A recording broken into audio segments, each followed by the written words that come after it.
Saludos cordiales, señoras y señores. Imaginen ustedes un escenario en el que a través de los tiempos se dieran cita algunos de los principales personajes de la historia de la humanidad, epicentro de la Bética romana, faro de Occidente durante el Califato y capital de esa corona de Castilla que pronto cruzaría el mar para descubrir un nuevo mundo, todo en un mismo lugar. Pero ¿por qué Córdoba se vende tan mal de cara al exterior? ¿Por qué guarda con tanto celo sus secretos? ¿Por qué en suma se desconocen tantas cosas de nuestra ciudad? Tal vez debamos caminar un poco más por sus calles y por sus plazas. Esta noche les invitamos a ustedes a recorrer Córdoba de la mano del catedrático de Historia y escritor Manuel García Parodi, autor del libro Nuevos paseos por Córdoba y a quien ya saludamos. Buenas noches. Buenas noches. Vamos a ver qué te parece la idea que hoy nuestros espectadores y yo nos convirtamos en turistas y tú en nuestro anfitrión. Y antes de llegar a la mezquita, ¿por qué no nos comentas qué lugar de Córdoba es el mejor, el más bello para, por ejemplo, ver amanecer en esas primeras horas de la mañana? Bueno, y Córdoba es una ciudad excepcional, ¿no? Y evidentemente Córdoba no es solo la mezquita, ese es uno de los grandes problemas que tiene nuestra ciudad. La mezquita es un monumento tan extraordinario, tan singular, que hace que muchas veces oculte todo lo que además encierra la ciudad. Y la ciudad tiene, como todas, ¿no?, sus momentos. En el amanecer, en el despuntar el día, pues tal vez los alrededores de la mezquita, ¿no?, en concreto la calle Amador de los Ríos. Pasear por la calle Amador de los Ríos cuando están cambiando las luces, ver los cipreses a ambos lados de esa calle sencilla, ¿no?, en donde a un lado está el seminario San Pelagio y al otro lado los muros del Palacio Episcopal, que antiguamente fue la residencia de emires y califas, y al fondo se insinúa como si fuera una silueta el triunfo de San Rafael, el triunfo de Verdiguer, ¿no? En el momento en que están cambiando las luces es un lugar extraordinario, como también otro lugar extraordinario puede ser entrar por el puente romano desde la Calahorra e ir viendo cómo se insinúan en ese momento en que están cambiando las luces, los volúmenes de la mezquita, la torre al fondo. En fin, son lugares en los que yo alguna vez he tenido ocasión de pasar y lo confieso, me emociona cada vez que paso por allí. Y si además es una época en donde se oye el aleteo de las aves, ¿no?, que están en los sotos, ¿no?, pues no cabe duda de que eso contribuye, ¿no?, a darle todavía mayor belleza y mayor impacto, ¿no?, a esa visión. ¿Cómo le explicarías a un visitante cómo es Córdoba y qué es Córdoba? La verdad es que es muy difícil definir en dos palabras lo que es Córdoba, ¿no? Pero Córdoba, como todas las viejas ciudades, Córdoba tiene más de 2000 años de historia, es eso, es su historia. Y sin su historia Córdoba no sería lo que es. Córdoba ha sido, pues por muchas razones, tal vez por ser el centro, casi el centro geográfico de Andalucía, ser el lugar donde se mezclan la montaña y la sierra y el valle y la campiña, ser el punto medio en el cauce del Guadalquivir, ¿no? Y cuando digo de Andalucía, ser el centro de Andalucía, quiero decir ser el centro de una de las regiones, diríamos, con mayor impacto dentro de lo que es la península ibérica. Por aquí han pasado prácticamente todas las civilizaciones que han configurado nuestra realidad, la realidad española o la realidad ibérica, y Córdoba, al estar en el centro de ese lugar, pues ha recogido, quizá más que ninguna otra ciudad, el paso de todas las culturas que la han conformado. Y eso es lo que ha dado lugar a esta ciudad. Y Córdoba se hace realidad pues por un paisaje urbano, por unos monumentos, por unas calles, por unas plazas, por unos jardines, pero sobre todo, ¿verdad?, porque aquí han confluido tantos y tantos pueblos que le han dado un sello, que le han dado una personalidad excepcional. Manuel García Parodi es gaditano, como también gaditano era Teodomiro Ramírez de Arellano, autor de estos paseos por Córdoba, de los que tanto le debes, ¿no? Sí. ¿Qué os ha dado Córdoba a los gaditanos que habláis tan bien de ella? Bueno, yo soy gaditano un poco accidentalmente, ¿no? Mi madre era de la línea de la Concesión y fue allí a parirme, ¿no?, en la línea de la Concepción. En aquella época pues era costumbre que las madres fueran a parir donde estaba su familia. Luego yo me eduqué en Sevilla, allí pasé pues mis primeros 15 años de vida y entonces a los 15 años, pues por razones del destino de mi padre, que era militar, ¿no?, pues me vine a vivir a Córdoba y la verdad es que con el tiempo empecé a identificarme con esta ciudad.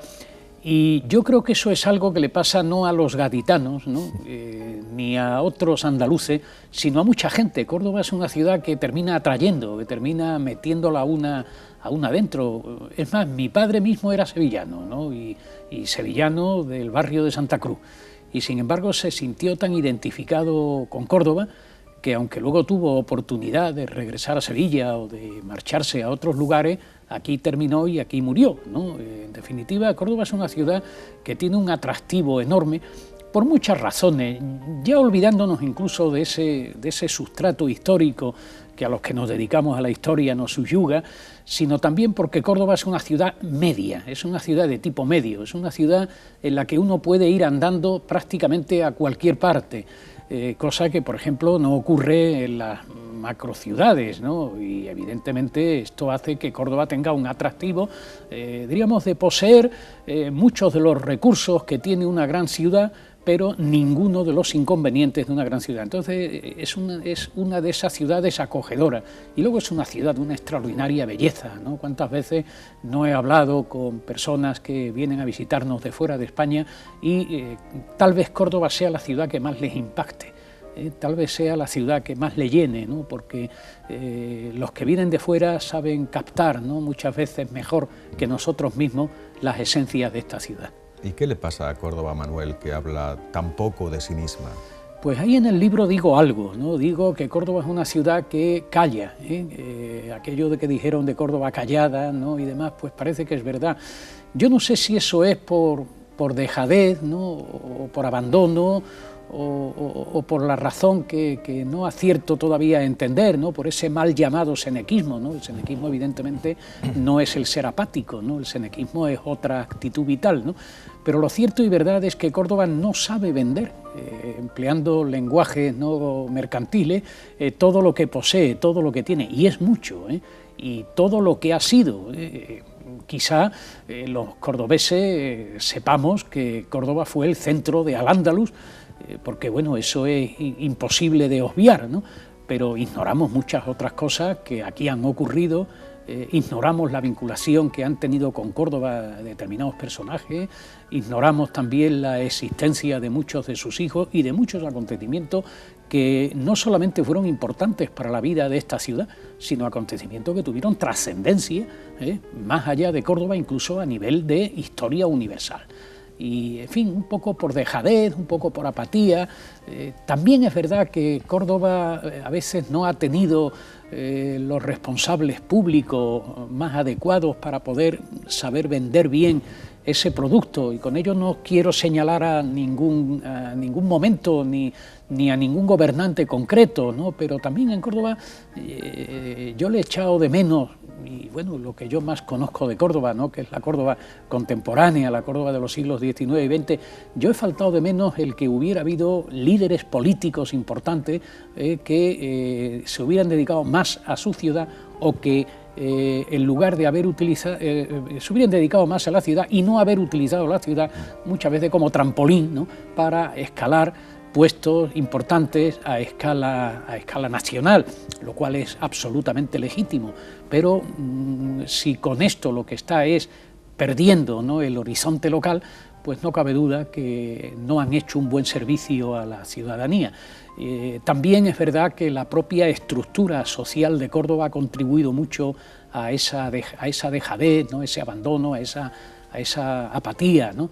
Córdoba es una ciudad en la que no ha habido una clase burguesa, en la que no ha habido una clase media capaz de dinamizar ese tejido social, capaz de impulsar la creación de riqueza, capaz de impulsar, diríamos, la educación y la cultura, y naturalmente todo ello ha redundado de forma negativa y en que haya pues esa especie de dejadez, esa especie de pasotismo que tanto nos llama la atención, a los que vienen de fuera y que tanto nos preocupa a los que nos sentimos de esta ciudad.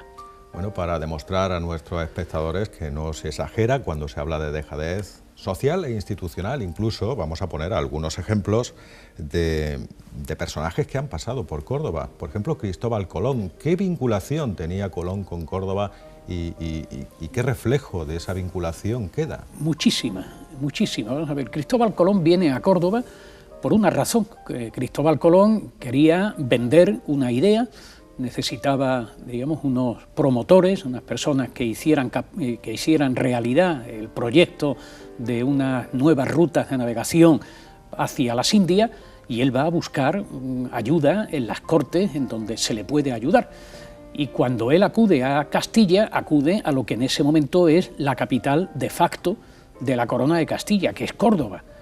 La Corona de Castilla no tenía una capital, ¿no?, como hoy puede ser Madrid, ¿no?, la capital del Reino de España. La capital estaba donde estuvieran los reyes.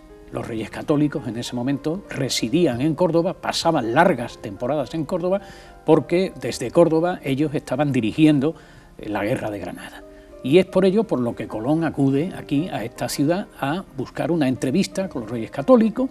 Sabemos que él se alojó primeramente en el convento de la Merced y que aquí estuvo pues una larga temporada esperando ser recibido por los reyes, entrevistándose con ellos, esperando luego el dictamen de una junta de técnicos que tenía que evaluar la viabilidad o no de su proyecto, y es por consiguiente una etapa de presencia larga, la de Cristóbal Colón en nuestra ciudad. Una etapa en la que además él conoce a una mujer, Beatriz Enríquez de Arana, con la que él viene viudo, ¿no?, cuando llega a Córdoba viene viudo, y aquí pues empieza a mantener relaciones con esta mujer, una mujer, diríamos, de la clase media cordobesa, que le da un hijo, Hernando Colón. Bueno, Colón es un personaje que tal vez la ciudad de la Corona de Castilla donde más tiempo residió fue en Córdoba. En Córdoba no sabemos si de verdad fue aquí donde tuvo lugar la primera entrevista a los reyes católicos. Hay discrepancias entre los americanistas, pero lo que sí es cierto es que aquí Colón estuvo protegido, ¿no?, por estos soberanos, que aquí recibió el dictamen de la Comisión de Sabios, ¿no? Es decir, que Colón es un personaje muy ligado a nuestra ciudad. Un ejemplo de ello lo tenemos que, primero, él, cuando hace su histórico primer viaje, le acompañan algunos cordobeses, algunos familiares de Beatriz Enríquez de Arana, y que cuando regresa a la península, una de las pocas ciudades a las que Colón escribe para dar cuenta del éxito de su viaje es a Córdoba, es al Cabildo Municipal de Córdoba, y luego él viene incluso otra vez, ¿no?, a buscar a Beatriz, a ver a su hijo, ¿no? Es decir, que Colón es un personaje muy ligado, y para que veamos cómo Córdoba trata a estos personajes, puedo decir que en 1992 me propusieron y ejercí la coordinación de la participación de Córdoba en la Exposición Universal de Sevilla. Y aquel año, en 1992, pues cuando me hice cargo de esa función, bueno, pues contacté con las demás provincias de Andalucía, y en todas se estaba buscando el más mínimo resquicio, ¿no?, para vincularla con el episodio del 92. Huelva, ¿no?, pues por razones obvias, de allí partieron las Tres Carabelas, Granada, por aquello de las capitulaciones de Santa Fe, Sevilla, ¿no?, por la vinculación colombina, más que con Colón, luego con América, al convertirse, ¿no?, en el gran centro del comercio y de las relaciones con América. Es decir, que prácticamente en todos los lugares se buscaba, ¿no?, algo, bueno, nosotros qué tenemos que ver con el 92, y en Córdoba no había hecho nada, no se había hecho nada, ¿no? Y, bueno, usted, pero ¿cómo decimos eso, no? Si Colón es un personaje que estuvo vinculado con Córdoba más que con ninguna otra parte. Tampoco, ¿no?, queda mucho recuerdo de Colón aquí, salvo el Parque de Colón, esa placa sí, que queda en Diputación, y creo que una estatua en en el sí, Alcázar. La estatua de Justi, ¿no?, en el Alcázar, y se acabó, ya no hay más referencias a Colón, y sin embargo, pues es un personaje, hombre, no era cordobés, evidentemente, ¿no?, pero de las ciudades españolas o castellanas en la que Colón estuvo, pues tal vez Córdoba sea la ciudad en la que tuvo mayor presencia. Sigamos ahora con Miguel de Cervantes. La Otro. humanidad le debe el Quijote y le debe la creación de la novela moderna. Bueno. ¿Es verdad que Cervantes se consideraba cordobés? Hombre, hay un documento muy curioso que pertenece al archivo de la parroquia del Sagrario de Sevilla, de un pleito en donde estuvo implicado Miguel de Cervantes. Miguel de Cervantes era un personaje con una vida un tanto azarosa, ¿no? Y era un hombre de pleitos, era un hombre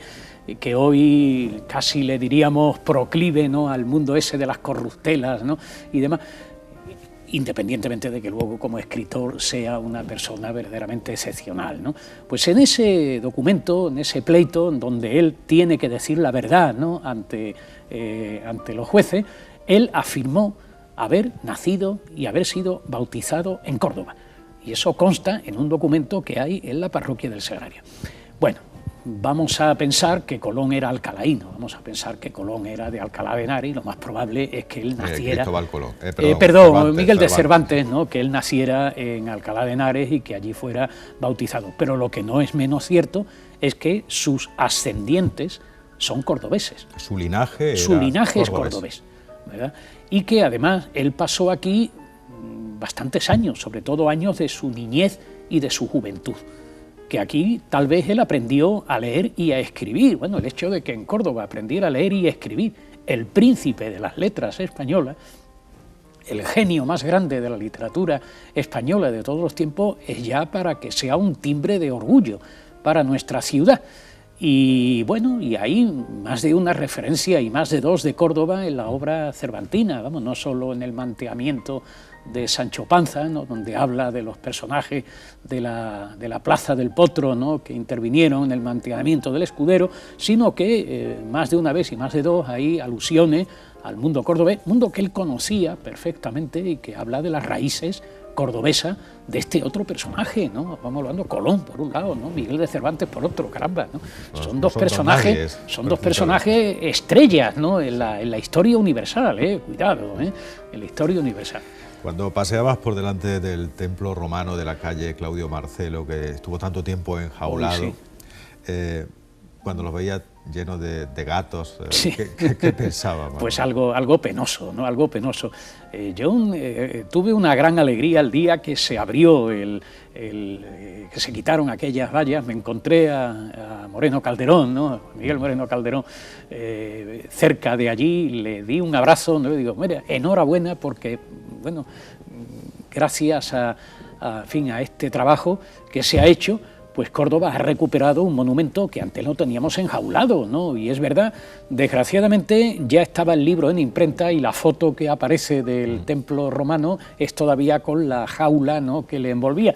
Espero que en la nueva edición, que posiblemente se haga dentro de poco, aparezca ya el templo en todo su esplendor. Pero eso es un detalle más de lo que muchas veces esta ciudad. Nosotros tenemos un templo romano que, según la opinión de los expertos, ¿no?, de los especialistas en arqueología, en el mundo romano, lo catalogan de un nivel pues similar a lo que puede ser la Maison Carrée de Nimes, ¿no?, lo que puede ser el templo romano de Évora. Bueno, pues ahí lo teníamos, en fin, abandonado. Bien, es verdad que lo que nosotros vemos hoy del templo romano es esa reconstrucción, ¿no?, que se hizo en tiempos, hace ya unos cuantos años, y que se siguieron unos criterios que a lo mejor hoy los arqueólogos y los restauradores no lo comparten, ¿no?, pero ayuda a comprender, ¿no?, la magnificencia de este edificio que indica lo que fue la Córdoba romana. Es que, claro, aquí hablamos, muchas veces parece que eclipsa, ¿no?, la Córdoba andalusí a todo lo demás, pero olvidamos a veces que Córdoba es la capital de la Bética, que la Bética es la provincia más romanizada de la Hispania romana, y que tal vez por ello la huella romana en Córdoba sea aún más consistente y más perdurable y más visible que la huella andalusí, porque el mundo andalusí en parte, ¿no?, bebe del mundo romano que le ha precedido.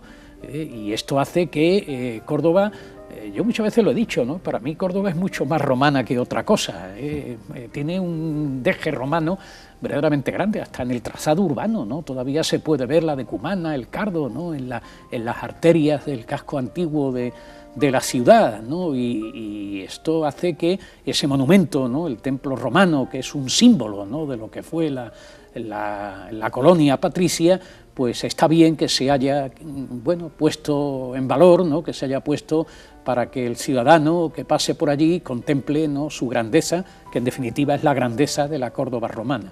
Hasta el propio Julio César estuvo por aquí, por Córdoba, y fue un sitio que marcó su biografía. Sí, bueno, él primero estuvo aquí como pretor, ¿no? Y demás, pero hay un episodio que es que prácticamente casi la última campaña militar de Julio César, su entrada en Córdoba, ¿no? Una entrada que, por cierto, fue poco grata para los cordobeses, porque mandó pasar a cuchillo a la mayor parte de la población cordobesa que no se había sumado a su causa, que había tomado partido por los pompeyanos. Y prácticamente desde Córdoba es desde donde Julio César sale hacia Roma para convertirse ya, para convertirse en el dictador de Roma, ¿no? Para esperar al poco tiempo la muerte, ¿no? Allí en la ciudad de Roma, ¿no? Es decir, que es un episodio clave, ¿no? en la vida de Julio César y en lo que es el triunfo de lo que Julio César representa, porque claro, Julio César lo que representa es el triunfo del individualismo, ¿no? El triunfo del poder personal frente a las instituciones, que era lo que representaba la República, es decir, el paso previo al Principado de Augusto, a lo que conocemos así genéricamente como el paso de la República al Imperio. Y Córdoba ocupa un lugar destacado en ese episodio clave para la historia de Roma, y al decir clave para la historia de Roma, es clave para la historia universal. Creo que a Julio César le hemos dedicado una callejita. Aquí sí, una callejuela por ahí perdida, sí, creo que está por una de las bocacalles que tiene la Ronda del Marrubial, me parece, vamos, ¿no? Sí, es increíble, ¿no? Es increíble, ¿no? Eso de que aquí haya ese olvido, ¿no? Por todas estas cosas, ¿no? Y luego esos errores, ¿no? Lo comentábamos antes de entrar en antena, ¿no? Por ejemplo, el hecho de la Plaza de las Tres Culturas, ¿no? Hemos llamado una plaza la Plaza de las Tres Culturas. Aquí hablamos mucho de la Córdoba de las Tres Culturas. Yo defiendo otra cosa. Córdoba es la ciudad de una sola cultura, pero de tres religiones. Evidentemente, cada religión luego tiene su manera, ¿no? de entender la cultura, pero la cultura es la misma. La cultura cristiana, la cultura islámica, la cultura hebrea, que hace que quizá deberíamos plantearnos, ¿no? el cambiar el nombre, en lugar de Plaza de las Tres Culturas, Plaza de las Tres Religiones, ¿no? que es lo que configura a esa cultura única, ¿no? que es la cultura de Al-Ándalus. Para conocer los entresijos de una de las ciudades con más historia del mundo es esencial organizar un itinerario, y tú es lo que haces en este libro, Nuevos Paseos por Córdoba, donde divides Córdoba en 5 paseos y dedicas el último a la mezquita catedral. ¿Qué zona alberga más monumentos, más emblemáticos? Bueno, tal vez dentro de que Córdoba, en Córdoba uno encuentra lugares fascinantes en lugares insospechados. Permite un simple detalle, ¿no? que no lo he podido incluir en el libro porque también el libro estaba ya en imprenta, pero un día visitando el convento de Santa Gema, ¿no? en la calle Agustín Moreno, pues una de las monjas me indicó que había una casa anexa al convento que era propiedad de una señora, una aristócrata cordobesa, que su hija había profesado, y para estar más cerca de su hija mandó construir un palacete que ahí se encuentra en ruinas, ¿no? Un palacete que recuerda un poco en su arquitectura a la del convento de la Merced. Quiere esto decir que en Córdoba hay lugares que uno no sospecha que pueden existir, ¿no? que están a veces muy escondidos. Pero a la pregunta en concreto, ¿en qué lugar podemos hallar un mayor número de monumentos? Hombre, pues tal vez sea en el paseo que hago o que hacemos en el libro desde la puerta de Sevilla a la puerta de Almodóvar, o de Ibn Hasan a Averroes, porque realmente ese paseo no termina propiamente en la puerta de Almodóvar, sino que se prolonga luego un poquito más por la calle de la Muralla hasta terminar en Averroes, el paseo de Ibn Hasan a Averroes, dos ilustres hijos cordobeses, sin duda, ¿no? Y ahí es donde se recorre pues, lo que es la parte más sobresaliente del casco antiguo de la ciudad. Pero Córdoba tiene un casco antiguo enorme, tal vez porque Córdoba no perdió la vieja estructura urbana que tenía desde la época califal.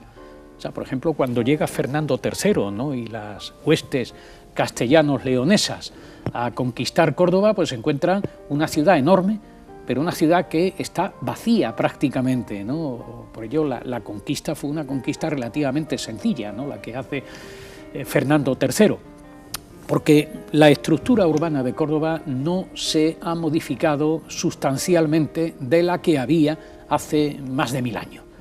Si a esto le añadimos que luego la ciudad medieval y la ciudad moderna se transforma con la ubicación de conventos y de palacios, pero aprovechando la estructura urbana básica que había con anterioridad, esto hace que aquí tengamos un casco antiguo de enormes proporciones y con una riqueza importante. Pero en concreto, tal vez donde más monumentos se concentren, monumentos importantes, sea en ese entorno de la mezquita, ¿no?, en ese itinerario que hacemos desde la estatua de Ibn Hasan en la puerta de Sevilla hasta la estatua de Averroes, ¿no?, en la Puerta de la Luna, también en la muralla de acceso al casco antiguo de la ciudad.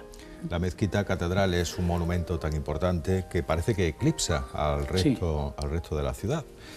Pero tú afirmas que es imposible conocer la mezquita de Córdoba si no conoces antes la ciudad de Córdoba, porque claro, sintetiza todo lo que es Córdoba. Sí, eso es así, vamos. A Córdoba le ocurre lo mismo que a otras ciudades, por ejemplo Pisa, en Italia, ¿no? Pisa, todo el mundo que va a Pisa, ¿qué es lo que va a ver? La torre inclinada, la catedral, el baptisterio, que están juntitos, pero pocos son las personas que entran, ¿no?, en la ciudad toscana, ¿no?, de Pisa. Y a Córdoba le ocurre algo parecido, ¿no? Una vez me dijo un hostelero muy conocido de Córdoba, dice, el gran problema de Córdoba es tener la mezquita, ¿no?, porque todo el mundo, muchos de los grupos turistas que vienen, acuden, ven la mezquita, se dan una vuelta por los alrededores y adiós, ¿no? Y esto hace pues que desconozcan todo lo demás. Y sin embargo, mi opinión es que no se puede comprender la mezquita sin comprender lo que es Córdoba. La mezquita es donde mejor se sintetizan esas tres religiones, o por lo menos dos religiones, ¿no?, la islámica y la cristiana. La mezquita es también una síntesis de estilos arquitectónicos. La mezquita, en definitiva, es lo que realmente da seña de identidad a esta ciudad, y entonces hay que buscar cuáles son las raíces, ¿no?, de esas señas de identidad para entender la mezquita. De manera que yo a cualquiera que venga a Córdoba y que no conozca pues ni sus barrios, ni su mezquita, ni yo primero le diría, vamos a dar una vuelta por Córdoba, ¿no? Y cuando terminemos de dar una vuelta por Córdoba, entremos en la mezquita, la va a entender mucho mejor. ¿Por qué se conservó también la mezquita? ¿Por qué no la destruyeron? ¿Eran más civilizados los cristianos que llegaron aquí que otros? La verdad es que es milagroso, ¿no?, que se hubiera conservado, ¿no? Bueno, lo primero fue Fernando III. Fernando III, pues cuando llega a Córdoba, lo único que ordena al obispo, yo no me acuerdo ya si fue al obispo Fitero o al obispo de Burgos de Osma, ¿no?, quien le encarga que, diríamos, purifique, ¿no?, el recinto de la mezquita, pero de momento es lo único que se hace, no se hacen más modificaciones, y así va a estar la mezquita durante bastante tiempo. De hecho, las primeras modificaciones que sufre la mezquita, la primera modificación en su interior es la capilla real, que es una obra mudéjar, que consiguientemente tampoco desentona mucho del conjunto de la obra y que podemos equipararla, ¿no?, a los lucernarios de Alhaken II. Y ya la primera intervención que sí altera el conjunto de la mezquita es la que se produce a finales del siglo XV, con el obispo Manrique, que es cuando se construye el eje, ¿no?, de Villaviciosa, y ahí sí, ahí ya aparecen arcos góticos y ahí se derriban parte de la arquería antigua de la mezquita y sobre todo empieza a dársele más importancia a la verticalidad que a la horizontalidad, a la luz que a la oscuridad, es decir, es otro nuevo concepto arquitectónico, es otro nuevo concepto espiritual, ¿no?, el que se da allí. Pero hay un momento clave, ¿no?, en la historia de la mezquita, que es cuando otro Manrique, ya en 1523, ordena construir una catedral dentro de la mezquita, lo cual presuponía desmontar buena parte del edificio antiguo, tarea que se va a encomendar a un extraordinario arquitecto, Hernán Ruiz I, que van a continuar luego sus descendientes, y que permite construir, ¿no?, la catedral en el interior de la mezquita. Bueno, para algunos esto fue fundamental. Gracias a que se construye la catedral, se consolidó la obra andalusí, que es una obra que desde el punto de vista arquitectónico es una obra frágil, ¿no?, el equilibrio de arcos, columnas, pilares, etcétera, ¿no?, es un equilibrio bastante inestable y que, bueno, incluso lo vemos en algunas partes de la mezquita, ¿no?, como, en fin, están sufriendo algún deterioro precisamente por el paso del tiempo, y la construcción de esa catedral en su interior preservó el conjunto. Pero no hay que olvidar una cosa, y es que antes de que se empezara a hacer la obra, tiene lugar aquella famosa polémica entre el cabildo municipal y el cabildo catedralicio. El corregidor Luis de la Cerda, al enterarse que el obispo Manrique pretende, ¿no?, derribar parte de la mezquita para construir allí la catedral, pues dicta un bando decretando pena de muerte a aquella persona que ose tocar un ladrillo de la mezquita. Respuesta del cabildo: hombre, pues el que se oponga a las obras del cabildo lo excomulgamos. Con lo cual los pobres cordobeses se encontraron con un terrible dilema, ¿no? Si hacemos caso al obispo, nos van a mandar al garrote o a la horca, ¿no?, nos van a mandar al patíbulo. Si hacemos caso si nos oponemos al corregidor, pues entonces corremos el riesgo de la excomunión, y eso significa, bueno, el infierno por los siglos de los siglos, amén, ¿no? Es decir, que hubo un momento de conflicto que al final lo resuelve de mala manera, ¿no?, el emperador Carlos V, dándole la razón a la intención del obispo. Dicen que luego el César Carlos, ¿no?, se arrepintió cuando vino a Córdoba en 1526, después de haber contraído matrimonio con Isabel de Portugal, aunque estas palabras, ¿no?, que dicen que pronunció Carlos V diciendo que habéis destruido lo que es único en el mundo, etcétera, etcétera, pues la verdad es que solamente hay una referencia de un canónigo llamado Alderete, que lo escribió un siglo después, y tampoco es seguro que esto lo pronunciara el emperador Carlos V. Pero contamos este episodio, que es sobradamente conocido, para indicar que hubo también una preocupación, en este caso por parte del poder político, por parte del Cabildo Municipal de Córdoba, en preservar una joya que los cordobeses de aquella época la entendían como propia, como seña de identidad. Y esto, sin duda alguna, también contribuyó a que se conservara. Pero en fin, fue milagroso que la mezquita se conservara después de tantas cosas como se han hecho, ¿no? ¿Y cómo ves al cordobés actual, Manuel? Pues no lo sé. ¿Cómo lo ves? ¿Lo ves mal? No, el cordobés, pues en parte sigue todavía teniendo esa filosofía de vida, ¿no?, entre el decir, bueno, ahí me las den todas, ¿no? Pero bueno, yo creo que las cosas van cambiando. Vamos a ver, en Córdoba se van a producir cambios muy importantes. Yo creo que sobre todo a partir de los pasados años 70, cambios que se dan en Córdoba y se dan en toda España, ¿no? Hay que decir que en los años 70, que es cuando se produce el final del franquismo, ¿no?, y el comienzo de la transición hacia la democracia, en España se van a dar unas condiciones que, y al decir España, evidentemente incluimos a Córdoba en ello, ¿no?, que no se dieron en otros momentos de la historia. Vamos a ver, en aquellos momentos hay ya una clase media. En aquellos momentos hay ya un nivel de educación pública mayor que el que existía en otros momentos. Y esto, por un lado, va a permitir que el paso de una dictadura a una democracia se hiciera de una manera ejemplar y que luego la democracia terminara consolidándose. Eso a nivel general, ¿no? Y esto va a traer consigo cambios de mentalidad muy importantes. Y en Córdoba también se ve. La Córdoba de los años 70 es la Córdoba en la que se van a producir cambios que poco a poco van a ir perfilando la Córdoba de hoy. El hecho de que aquí se cree una universidad, eso fue muy importante para la vida cordobesa. Antes de la creación de la Universidad de Córdoba, los jóvenes teníamos que irnos a estudiar fuera de Córdoba. Yo tuve que estudiar fuera de Córdoba. Luego tuve la suerte de ser uno de los primeros profesores de la Universidad de Córdoba cuando era colegio universitario, ¿no? Allá por 1972. Y esto fue muy importante, ¿no?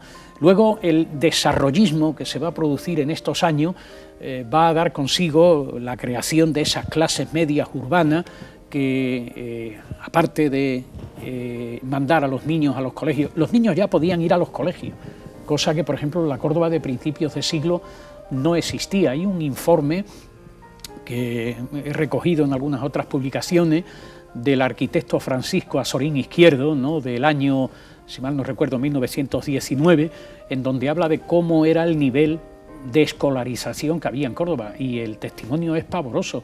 La inmensa mayoría de los niños de Córdoba no tenían una escuela a donde poder ir. Bueno, con la aprobación de la Ley General de Educación empieza a haber escuelas para todos, ¿no? Escuelas no solamente primarias, escuelas secundarias, empieza a haber universidad. Y esto es lo que yo creo que ha ido configurando una nueva manera de ver la ciudad, una nueva manera de entender la ciudad.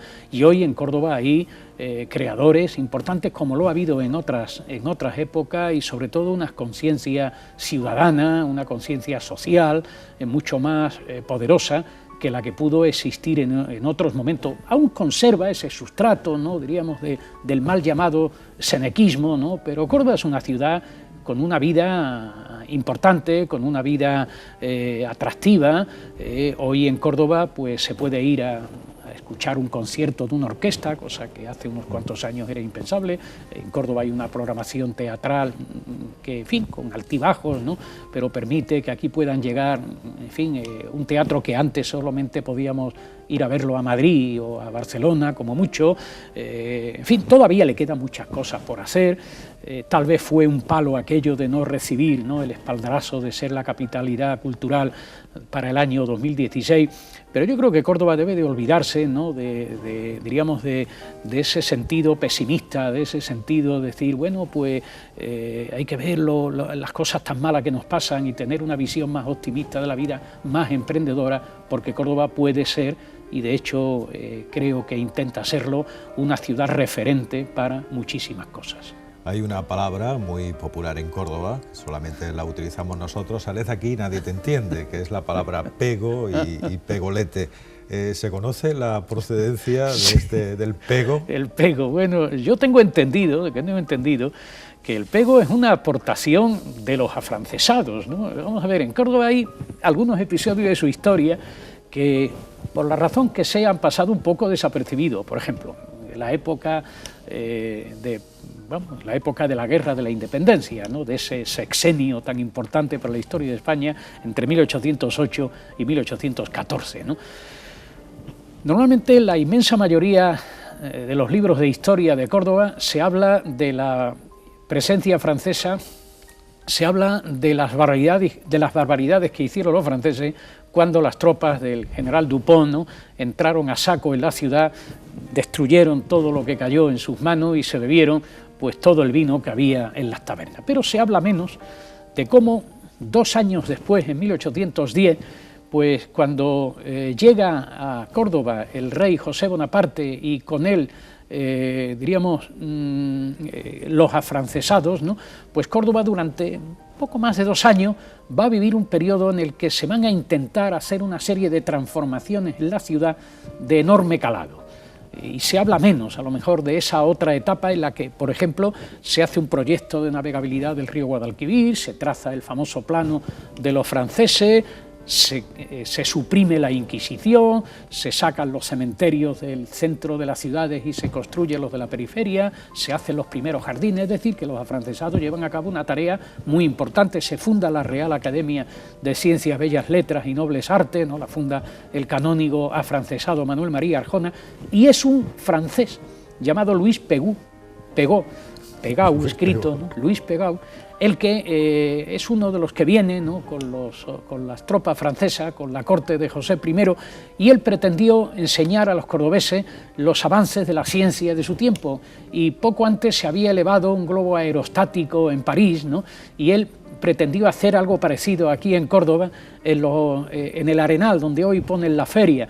Entonces, bueno, los cordobeses acudieron asombrados a ver un objeto que volaba como los pájaros, pero aquello fracasó, aquello fue, pues eso, fue un pego, fue un pego, ¿no? Y de ahí el nombre de Pego, ¿no? Con que algunos creen que de ahí es donde proviene. Hemos inmortalizado el apellido de ese pobre Luis. Con lo cual, al final, es una aportación de los afrancesados, nada menos que el pego, ¿no? Una de las palabras emblemáticas de esta ciudad, y que a todo el que llega de fuera le sorprende, dice, bueno, pero ¿tú qué estás diciendo? Eso del pego, y luego la versión así todavía más sarcástica, ¿no? De pegolete, ¿no? Y demás. Líbranos, Señor, del pego y del pegolete, y haz que sepamos transmitir a las generaciones venideras el legado de tantas civilizaciones como han pasado. Muy bien. Manuel García Parodi, vuelve por aquí otro día. Encantado, encantado de venir. Bueno, pues nosotros vamos ahora con una breve pausa comercial y enseguida regresamos en el Puente de la Luz.